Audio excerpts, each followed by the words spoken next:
Preguntarles cómo van a solucionar este asunto de los despojos que se han hecho a los tenedores de estas como casas. ya lo aclaramos, desde que inició esta administración se suspendieron esos casos.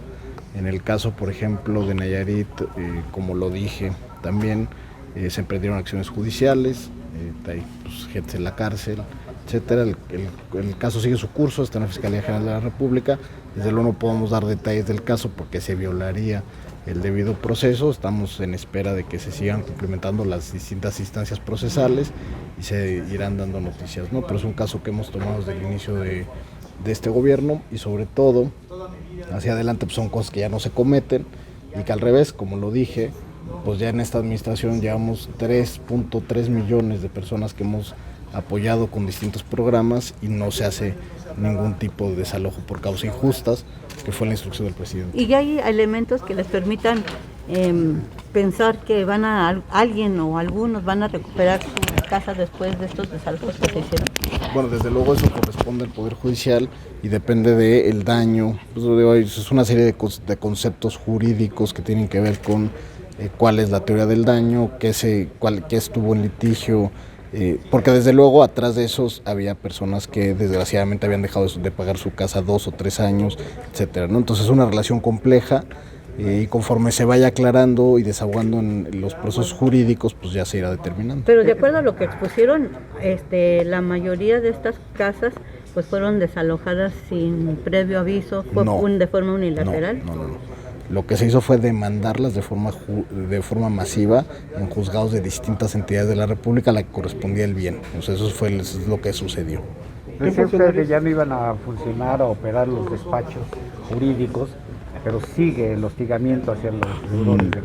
Otra información que no es así. A las cámaras, por favor. Tienes, por ejemplo, muchos de los casos heredados de la administración anterior, pues tienen que seguir su curso de los litigios.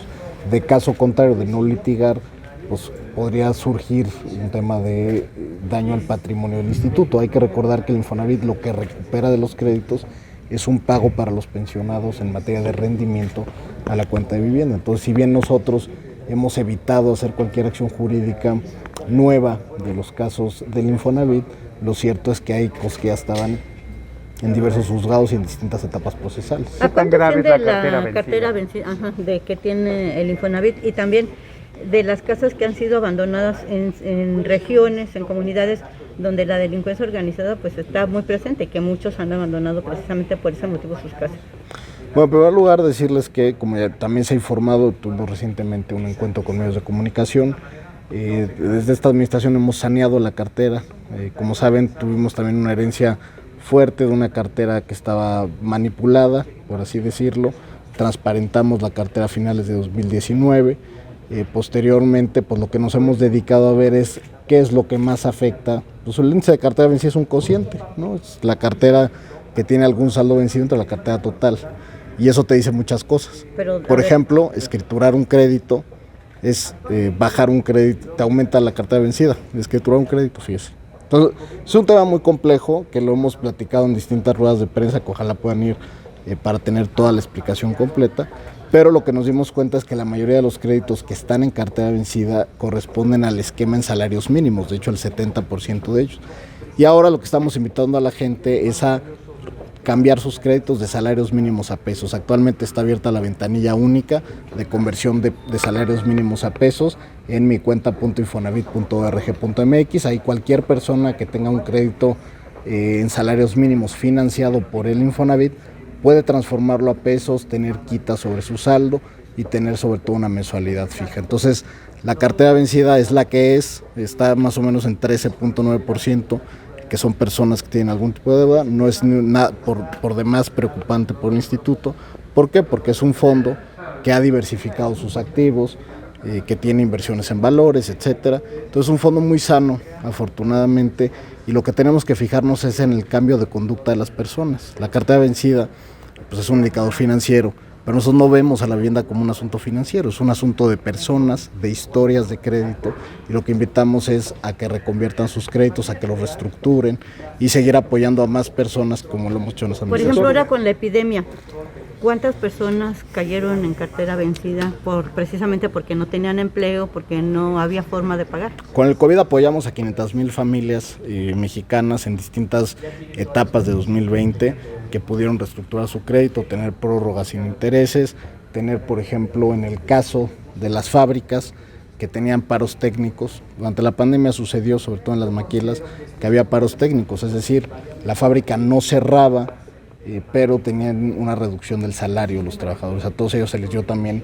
prórrogas preferenciales para que no hubiera devengo de interés en esa época, etcétera. Entonces las personas afortunadamente se pusieron al corriente y han seguido pagando sus créditos. ¿Se mantiene la política de no embargar vivienda? Se mantiene la política, como lo hemos dicho, no hay desalojos por causas injustas, se da oportunidad a todas las personas de que puedan pagar. ¿La inflación ha alterado el comportamiento de los créditos del Infonavit?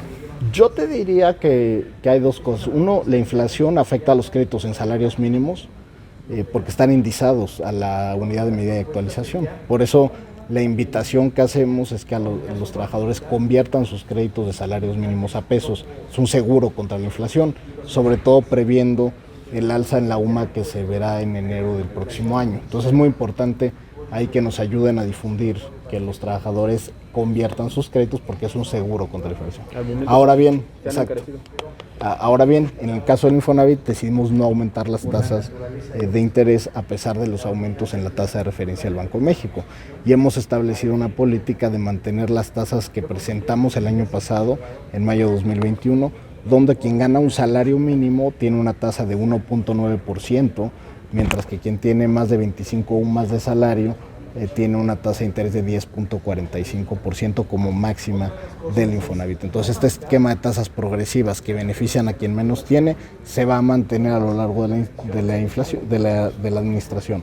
Ahora bien, ¿qué otros efectos tiene la inflación? Pues que muchos trabajadores ahorita no están tomando un crédito porque prefieren gastar en otros bienes y servicios que den viabilidad a distintos temas familiares, ¿no? Entonces eso pasa en todo el mundo. Eso es un efecto global que se ha dado en las hipotecas en el mundo, que es que las personas ante escenarios de inflación prefieren aguantar o posponer esa decisión, que es muy importante.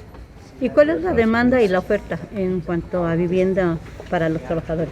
Eso depende de cada estado. O sea, por ejemplo, tienes estados como Nuevo León o como Chihuahua o como Coahuila que tienen más afiliados al Infonavit proporcionalmente a la fuerza laboral que los que tiene Oaxaca. Entonces eso, pues digamos, cada estado tiene una demanda potencial distinta y lo que se tiene que ver es que haya oferta suficiente para los créditos. Por ejemplo, hoy hay 7 millones de trabajadores que tienen para aprobado un crédito hipotecario con el instituto y sin embargo salen y no hay ninguna casa disponible.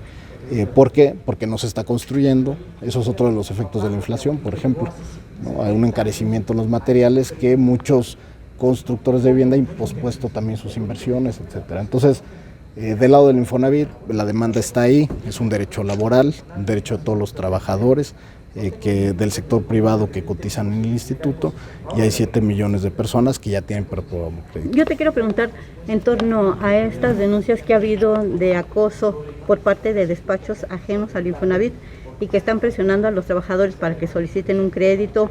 Si ya se van a jubilar, ellos le hacen todo su papeleo y aparte hablan que son del Infonavit. Pues no, o sea, yo creo que eso más bien habrá que denunciarlo en denuncias@infonavit.org.mx. La política de cobrada social establecida en el instituto se habla de que cuando haya agentes terceros se les trasladan obligaciones en materia de derechos humanos. En caso de que no se cumpla, pues obviamente se puede rescindir esos contratos, etcétera. Pero eso que me dice, sobre todo de las pensiones y más, suena más a un esquema de coyotaje que hay que denunciar y hay que combatir frontalmente. Pero recientemente ustedes firmaron un convenio precisamente con el Seguro Social para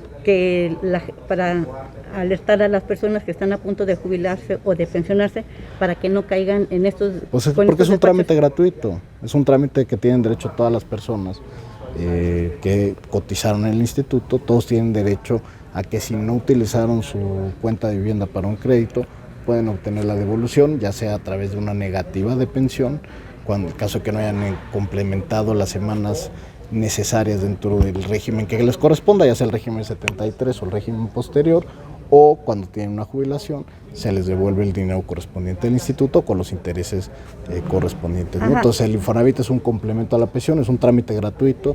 En Infonavit lo pueden hacer en línea, también a través de mi cuenta .infonavit.org.mx, ahí pueden solicitar la devolución, y si tienen firma electrónica avanzada, simplemente con esa firman y se les transfiere el recurso a la cuenta del pensionado o pensionada. Entonces es un trámite gratuito, y el tema es alertar a que no caigan con personas que dicen que les van a tramitar algo que de por sí es su derecho y además es gratuito. Pero gracias, compañeros. no más que me contestes de que ellos se hacen pasar por gente del Infonavit. Denúncialos. A ver, ajá. Denúncialos. Y ellos tienen los padrones de quienes se van a jubilar. Eso es ilegal, denúncialos. Y dice que ustedes les pasan los documentos. Nosotros vamos a actuar con denuncias. Gracias, compañeros.